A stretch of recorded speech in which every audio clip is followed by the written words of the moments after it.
Hello friends, आज के video में हम पढ़ेंगे standard enthalpy of a formation. Last video में हमने रिएक्शन एंथैल्पी के ही दो टॉपिक्स पढ़ लिए थे। First topic standard enthalpy of a reaction, means कोई भी रिएक्शन जो होती है वो स्टैंडर्ड स्टेट्स में ही होती है। Second, enthalpy changes during the phase transformation, जब किसी भी रिएक्शन का स्टेट चेंज होता है। फॉर एग्जांपल, अगर वो सॉलिड से गैस, लिक्विड से गैस या सॉलिड से डायरेक्ट गैस में चेंज हो रही है, तो उसके स्टेट में जो चेंजेस आते हैं, तो उसमें जो एंथैल्पी में चेंजेस आते हैं। तो ये दो टॉपिक हम पढ़ चुके हैं। आज हम पढ़ेंगे standard enthalpy of a formation. The standard enthalpy changes for the formation of a 1 mole of a compound from its elements in their most stable states of aggregation is called standard molar enthalpy of a formation। मतलब आपके reaction में कोई भी जो compound का formation हो रहा है वो कैसे होगा। रिएक्टेंट जब प्रोसीजर करेंगे तभी कंपाउंड में चेंजेस आएंगे। तो वन मोल एलिमेंट्स जो हैं वो किस तरीके से अपने मोस्ट स्टेबल स्टेट्स में एग्रीगेट होकर कंपाउंड का फॉर्मेशन कर रहे हैं, उसको हम बोलते हैं स्टैंडर्ड मोलर एंथैल्पी। जो इसमें एंथैल्पी का जो चेंजेस होंगे उसको हम बोलेंगे standard molar enthalpy of a formation. और इसको हम जो शो करेंगे वो हम शो करेंगे डेल्टा एफ एच।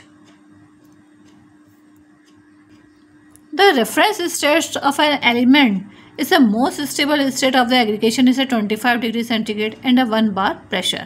मतलब अगर आपकी कोई भी रिएक्शन जो हो रही है उसका जो स्टेबल स्टेट है ऑफ एग्रीगेशन, उसकी जो स्टेट है वो है 25 डिग्री सेंटीग्रेड एंड जो प्रेशर होता है वो होता है 1 बार के इक्वल। फॉर एग्जाम्पल, हम जैसे डाई हाइड्रोजन है is H2 gas and for di oxygen carbon and sulphur यानी डाई ऑक्सीजन यानी ऑक्सीजन गैस। कार्बन हमने लिया है graphite and sulphur is a rhombic shape. इस रिस्पेक्टिवली इनकी जो रेफरेंस स्टेट्स है वो है 25 degree centigrade and 1 bar pressure. अब हम एक रिएक्शन ले रहे हैं, hydrogen react with oxygen and form water. अब इनके एंथैल्पी में जो चेंजेस हुआ वो है -285.8 किलोजूल पर मोल। तो ये जो है एनर्जी एंथैल्पी में जो चेंजेस है वो किस पे है, कांस्टेंट टेम्परेचर है 25 डिग्री सेंटीग्रेड और इसमें जो एटॉमिक प्रेशर है वो है 1 बार। ऐसे ही कार्बन है react with a hydrogen and forms methane gas, carbon in a solid form, hydrogen is in a gas form and methane is also in a gas form। और जो इसमें एनर्जी रिलीज होती है वो होती है -74.81 किलोजूल पर मोल। तो ये एंथैल्पी में चेंजेस हैं। हम हाइड्रोजन और ऑक्सीजन ये दोनों रिएक्टेंट्स हैं, ये दोनों रिएक्टेंट्स वर्क करके एग्रीगेट होकर वाटर का फॉर्मेशन करते हैं। ऐसे ही कार्बन हाइड्रोजन के साथ रिएक्ट करके मीथेन बनाता है।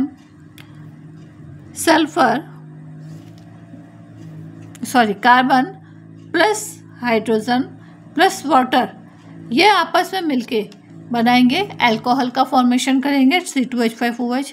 तो ये सब क्या है, एग्रीगेट होते हैं।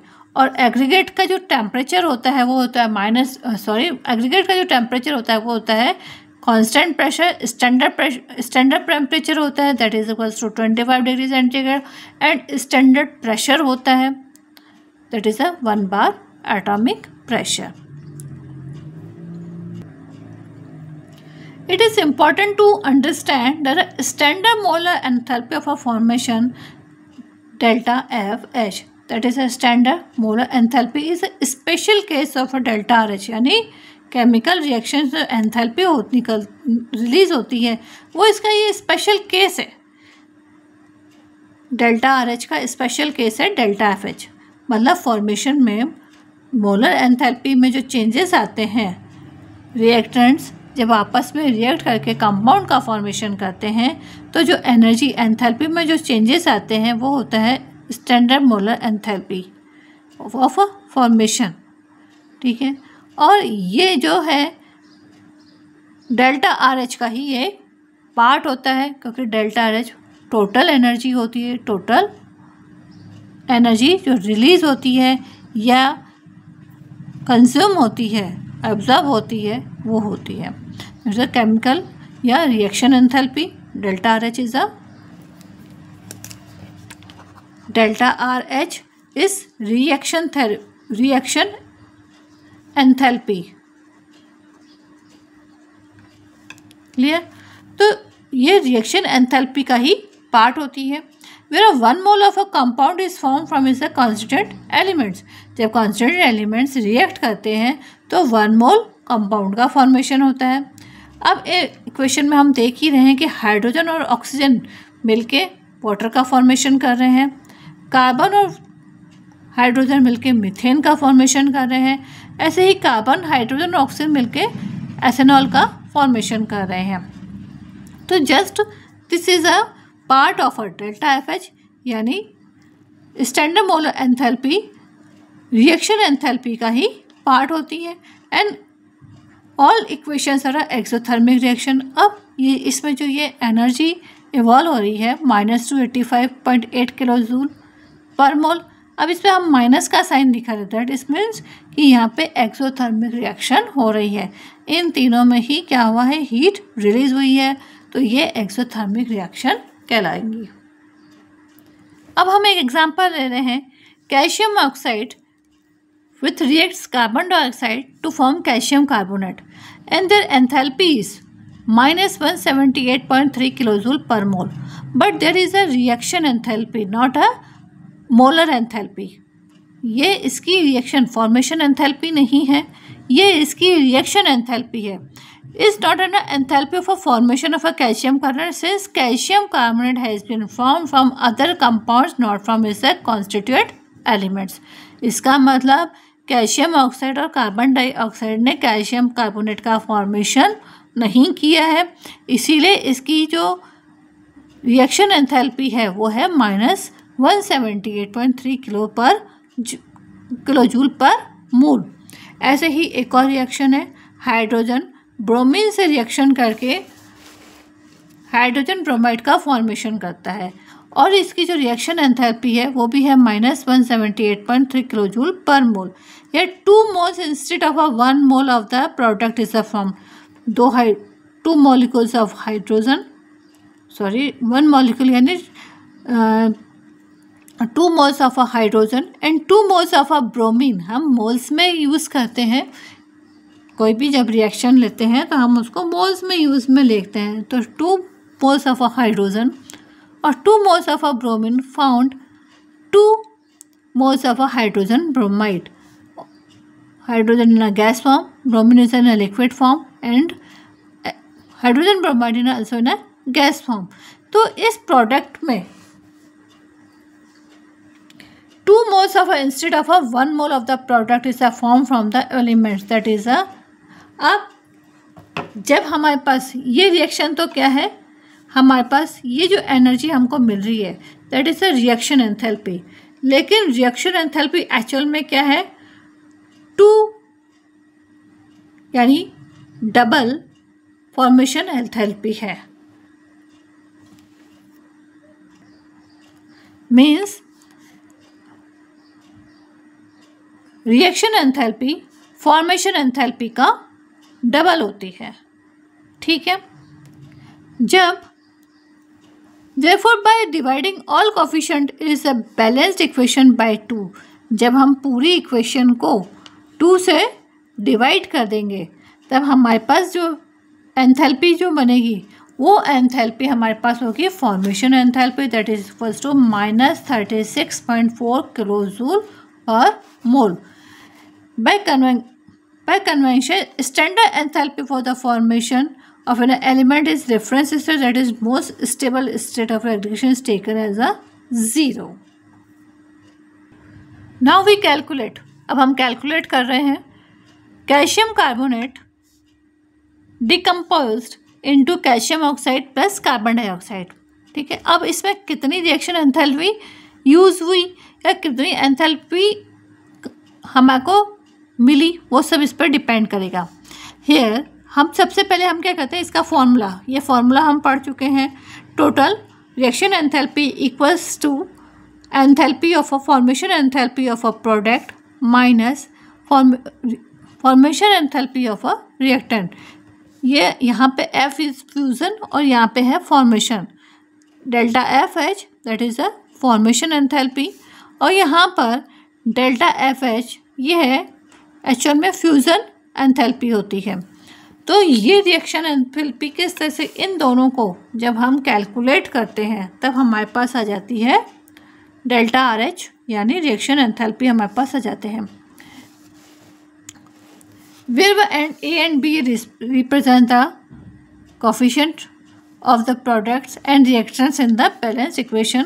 अब हमारे पास जो फॉर्मेशन एंथैल्पी है वो है, जो फॉर्मूला हम पुट करेंगे वो दिस इज इक्वल्स टू, सबसे पहले तो हमारे पास जो प्रोडक्ट बन रहे हैं वो प्रोडक्ट हमारे पास बन रहे हैं कैल्शियम ऑक्साइड और कार्बन डाइऑक्साइड। तो कैल्शियम ऑक्साइड में जो एनर्जी रिलीज होती है -635.1 किलो जूल पर मोल, क्लियर, प्लस हमारे पास सेकंड बन रहा है कार्बन डाइऑक्साइड, तो उसकी फॉर्मेशन एनर्जी भी हमने यहाँ पे लिख ली है -393.5 किलो पर जूल। ये तो हमारे पास प्रोडक्ट है।